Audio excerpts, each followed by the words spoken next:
All right, guys, welcome to Thursday's show, Throwback Thursday. What's going on? AJ Let's Talk Sports podcast and YouTube, Ohio State, and March Madness. We got March Madness going on, guys. Did you know that? Hello. First round today. Yes, last night, Wright State gets in there, squeaks in for a 16 seed. I think they play Arizona, and I'm super stoked about it. I can't believe the Wright State Raiders. The Raiders are in the tournament. I'm going to watch that game. Top headlines for your Thursday. Stephen injures foot versus Boston Celtics. Golden State Warriors Steve Kerr believes play was dangerous. Stephen Curry was ruled out of the second half of Wednesday night's 110-88 loss to the Boston Celtics due to the left foot soreness. He underwent an MRI immediately after the game. Asked about his level of concern surrounding Curry's foot, Warriors coach Steve Kerr said, quote, "We'll know after the MRI," end quote. So kind of anxious to see what happens there. Next. Sources. According to ESPN, Freddie Freeman reaches agreement with Los Angeles Dodgers on 6-year, $162 million. Has agreed to terms with the LA Dodgers, 6-year, $162 million. ESPN, Jeff Passan and Kylie McDaniel. Freeman, 32 years old, reached free agency for the first time in his career after helping the Atlanta Braves win their first World Series since 1995. Next. Coming out of Philadelphia Eagles general manager Howie Roseman has agreed to a 3-year contract extension. According to the ESPN sources, the deal runs through 2025, the same length remaining on head coach Nick Sirianni's contract. Roseman is in the final year of his contract before signing his new deal. Philly Voice first reported Roseman's contract agreement Thursday, so he's only 46 years old, first general manager in 2010. Trusted confidant of owner Jeffrey Lurie, he has remained his role as a top executive through 3 head coaching changes. Kind of anxious to see what happens there in Philly. There's your top headlines for your Thursday. Listen to my daddy on AJ Let's Talk Sports podcast and YouTube, and subscribe. I've been lower than the floor. That negativity you force on top of me. Only I can set me free. I wanna be the best that I can be. You better go. All right, now we're getting into it. Diving into the main topic of conversation, Ohio State Buckeyes heading into the tournament with 2 losses on a downward swing. Coach Holtman needs to get them well rested. They shouldn't be fatigued in this game tomorrow.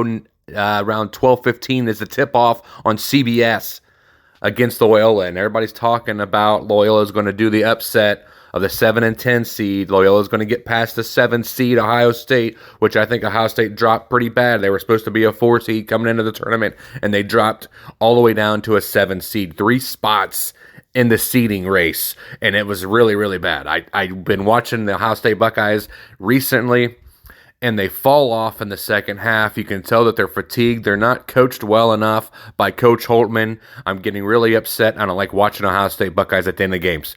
Really depressing. But saying that, we're going to look at them stats with Ohio State and Loyola. Let's go ahead and look at them right now. The Ramblers, they're 25-7, but they're in the NVC, Donated Miami Valley Conference, something like that. They're at PPG Paints Arena. That's in Pittsburgh. You can get tickets for as low as $100 if you want to go there. They're evenly matched. The spread has been bouncing all over the place.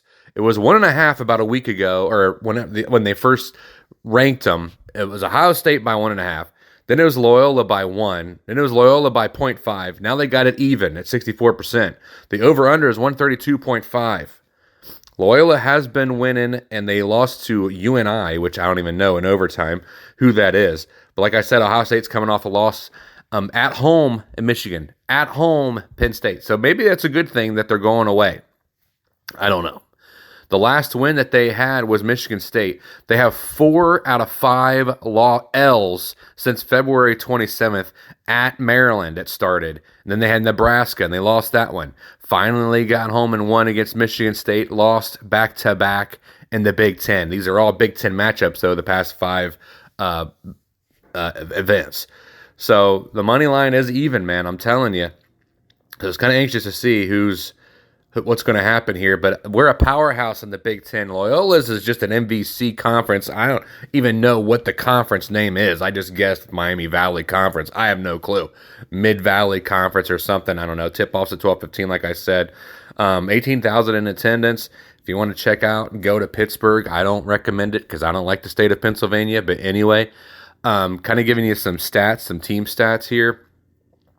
And that's, I was going to give you some team stats, but apparently we can't get some team stats. Anyways, sorry about that, but it's $100 if you want to go. EJ Liddell leads the way with 19.6 points per game, and the field goal percentage is nearly 50%. He leads them in rebounding.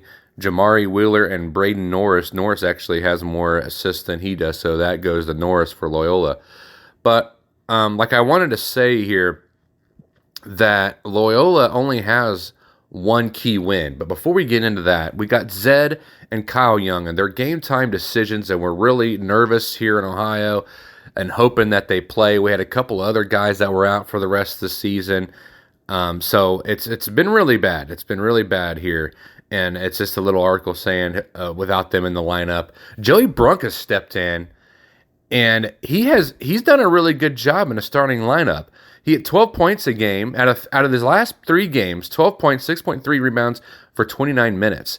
He's really helped out the coach coming in. Brunk has done more than enough to be a regular season in a rotation. I think it's the stat that I saw a couple weeks ago when they were playing, I think they were playing Iowa or something, and it had Joey. I think he had like 24 points in like 24 games, and then he's had 24 points in the first game or something like that, 2 games. That was crazy. I really like him. I really like his play. He can inside out. I like the way he could post up, all that stuff, which is really nice. And then, like I said, Loyola only has one key win. And I'm really don't think that they're going to win this. At first, I was talking to my brother the other day, and I said, man, Loyola looks like they're going to win. I had Loyola winning, and we're getting to that later, the first round picks for you guys before the first round comes today at around 12:30. But and that's Michigan and Colorado State, by the way. They're going to be on CBS. So we're going to go in the first round picks, and I got like 5 or 6 brackets. I'm just going to pick one bracket and see how good I do. Hence, Ohio State's going. Anyways, so they only have one big win, but they have Loyola picking. So Cinderella candidates, which 10 seed will upset the dark horse, but they have Ohio State winning. The Ramblers have beaten exactly one team that qualified for the NCAA tournament all season. Overall, Loyola is ranked by Ken Palm as the number 24 team in the country, while Ohio State is ranked at the 32nd team in the country.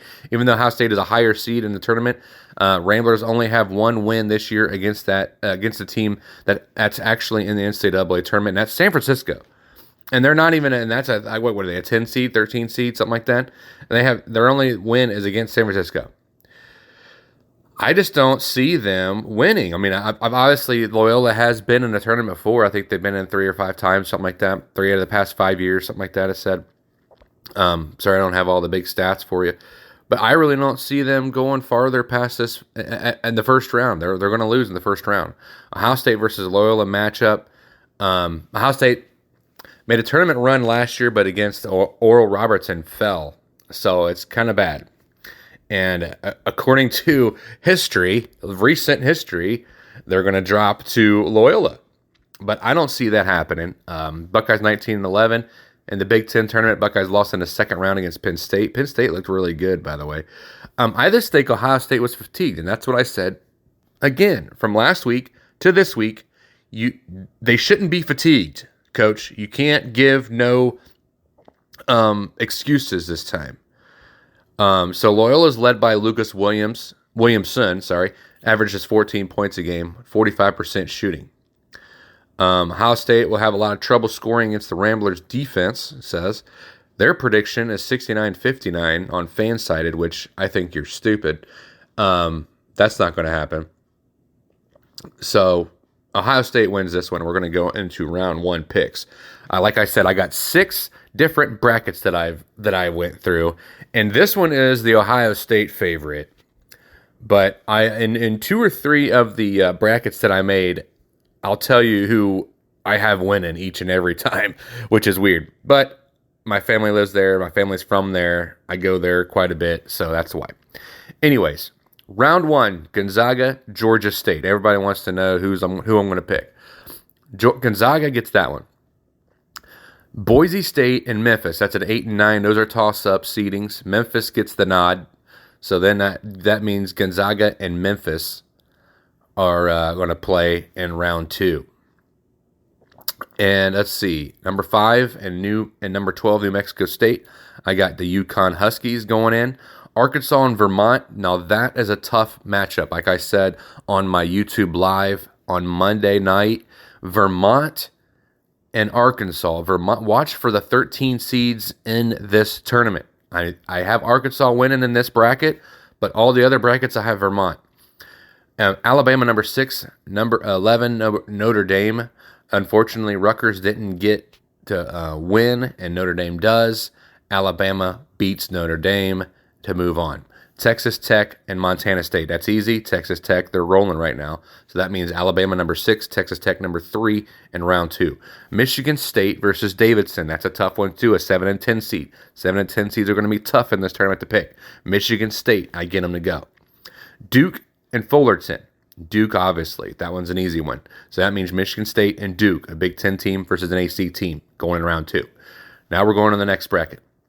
Number 1, Baylor versus Norfolk State. Easy. Baylor. North Carolina versus Marquette. That's a tough one. North Carolina. And I got Baylor, number 1, and number 8, North Carolina in there for round 2. St. Mary's, number 5. I really like St. Mary's here in this tournament. Indiana. They knock off the first Big Ten team. St. Mary's goes. UCLA versus Akron. I have Akron in one of the brackets going far in the Sweet 16. Number 13 seed. Watch out for them. UCLA. The Akron Zips. UCLA takes that one. St. Mary's, I got a 5 and a 4 going in round 2 for UCLA and St. Mary's. Number 6, Texas, Virginia Tech. Watch out for Virginia Tech. I like Virginia Tech over Texas. Virginia Tech goes. Purdue and number 14, Yale. Yale squeaks in, passing Princeton for the win. Now Purdue takes off the Big Ten. I think Purdue is going to be pretty well in this. At a 3 seed, they're going to move up to Virginia Tech in the round 2. Number 7, Murray State versus 10, San Francisco. Murray State gets it. Kentucky and St. Peter's. That's a today game at about 7 or 9 o'clock, I think, tonight. Watch that on TV. Kentucky obviously wins that one, and they're going to have number 7, Murray State and versus number 2, Kentucky in round 2. Arizona, Wright State Raiders squeak in to get to the 16 seed here at UD Arena for the play-in games there in Dayton, Ohio. Arizona wins that one easily. Moving on. Seton Hall, TCU. I got TCU going that one. Arizona, TCU, round 2. Houston versus UAB. That's a tough matchup to pick. I got UAB in some of the brackets. Houston. On this bracket, I have Houston going in. So, Illinois, Chattanooga. Big Ten, Illinois goes. Chattanooga, get out of here. Colorado State, Michigan. That game, it starts at 12:15, 12:30 today. In a couple hours, be ready for that. Colorado State gets the win over Michigan. Another Big Ten team falls. That's going to be a close one, though. Nail biter. Tennessee, Longwood. Tennessee takes it. So we got Colorado State versus Tennessee in round 2. Ohio State versus Loyola that we just talked about. Had some previews there. Had some stats. Had some team facts. Number 7, number 10, Ohio State beats Loyola in a nail biter by 3. Villanova, Delaware. Villanova takes it. Ohio State versus Villanova in round 2. Here we go. Final bracket decisions of the day for your March 17th Age of the Stock Sports. Number 1, Rock Chalk Jayhawks. KU gets the win over Texas Southern. San Diego State versus Creighton. I got San Diego State. That means number 1 takes on number 8 in the second round. Iowa versus Richmond. I like Iowa.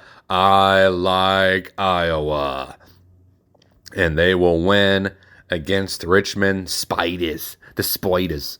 And then Providence, number 4, South Dakota State, number 13. This is a tough one. Watch out for South Dakota State. Like I said, the 13 seeds are going to be a tough one, boys, in this tournament. Providence takes it, though. Iowa versus Providence at 4 and 5. And a good matchup for round 2. LSU versus Iowa State. LSU squeaks it. Wisconsin, Colgate, Wisconsin, Big Ten. That means number 6, number 3, LSU, Wisconsin. Number 7, USC. Number 10, Miami. I got Miami. Number 2, Auburn and Jacksonville State. Number 2, Auburn takes it. Number 10, Miami. Number 2, Auburn for the round 2 matchup. And we'll talk more about that probably on tomorrow's show. Again, I'm going to talk about the NCAA tournament. March Madness is going on right now. Tip off at 12:15, 12:30. The first game to start it off. Colorado State and Michigan. All right. Nope, we're not done yet. We have On This Day in Sports History I like to do on a Throwback Thursday special show. 1908 Canadian champion Tommy Burns knocks out Irish challenger Jim Roche in a 128 of the first round. Check that out. 1932 Montreal Canadiens center Howie Morris registered his 334th goal career with an assist in a 10-4 win versus New York Americans. 1953 Bill Veeck says he will sell his 80% of St. Louis Browns to, $2,475 million. Daggone. 1955, Maurice Richard is suspended for the remainder of the season. Riots break out in Montreal. 37 people are injured and over 100 arrested. Wow, riots were happening back in the 50s. Crazy. 1983, 70th hat trick in Islander history, Mike Bossy.